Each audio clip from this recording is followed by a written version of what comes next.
When the Congress government took charge in Himachal Pradesh, it promised relief, security, and welfare for employees and ordinary families. One of its first headline decisions was the restoration of the old pension scheme, projected as a historic pro-employee move that would protect the future of government. This decision carried a large long-term financial cost that such a step typically requires for fiscal sustainability. And that decision has now pushed Himachal Pradesh into one of the gravest fiscal crises in its history. The most visible sign of that stress is the state budget itself. The Himachal Pradesh budget has fallen from 58,514 crore to 54,928 crore in just 1 year, something that has never happened before in the state's history. Under the Congress government, instead of moving upward with the growing needs of the people, the budget has moved backwards. That fact alone is a red flag. State budgets usually increase over time due to rising population, infrastructure needs, welfare demands, and inflation. But in Himachal Pradesh, under Congress rule, the opposite has happened. The Congress government has pushed the state into a position where it no longer has the fiscal strength to meet its own growing responsibilities. At the same time that the budget has shrunk, Himachal Pradesh debt has crossed 1 lakh crore, with liabilities projected to rise even further.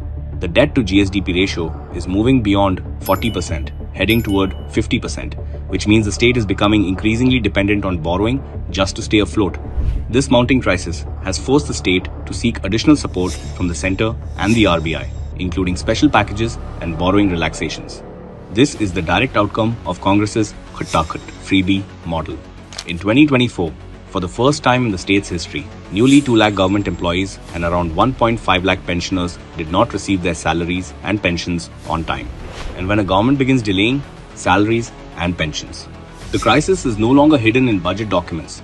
It is hitting ordinary people directly, but the situation has become even more serious. The Congress government has now been forced to impose salary cuts on senior officers.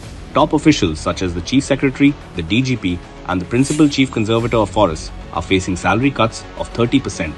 Officers including secretaries, deputy SPs, and chief conservators of forests are facing salary cuts of 20%. And the crisis has gone beyond the bureaucracy. Chief Minister Sukhwinder Singh Sukhu also announced that cabinet ministers would forgo their salaries too. This is the mess Congress has dragged Himachal Pradesh into. Why destroy a state's financial stability for political applause? Why make promises the treasury cannot sustain, only to leave employees, pensioners, and public institutions to bear the consequences? And yet, even while salaries are being delayed and officers are facing cuts, the state's committed expenditure keeps rising. Today, salaries, pensions, and interest payments are consuming over half of the state's total expenditure. In 2026 to 27, out of every 100 spent, 70% is allocated to committed liabilities and debt repayment, leaving very little for capital works and development. This is the real cost of Congress's fiscal mismanagement. The state treasury is being drained just to sustain recurring liabilities, leaving very little for development. And that is why capital expenditure has fallen from over 6,700 crore to nearly 3,000 crore.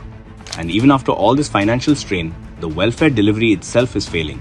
Schemes like Kanyadan have seen utilization of barely 10%, while Shagun stands at just 17%.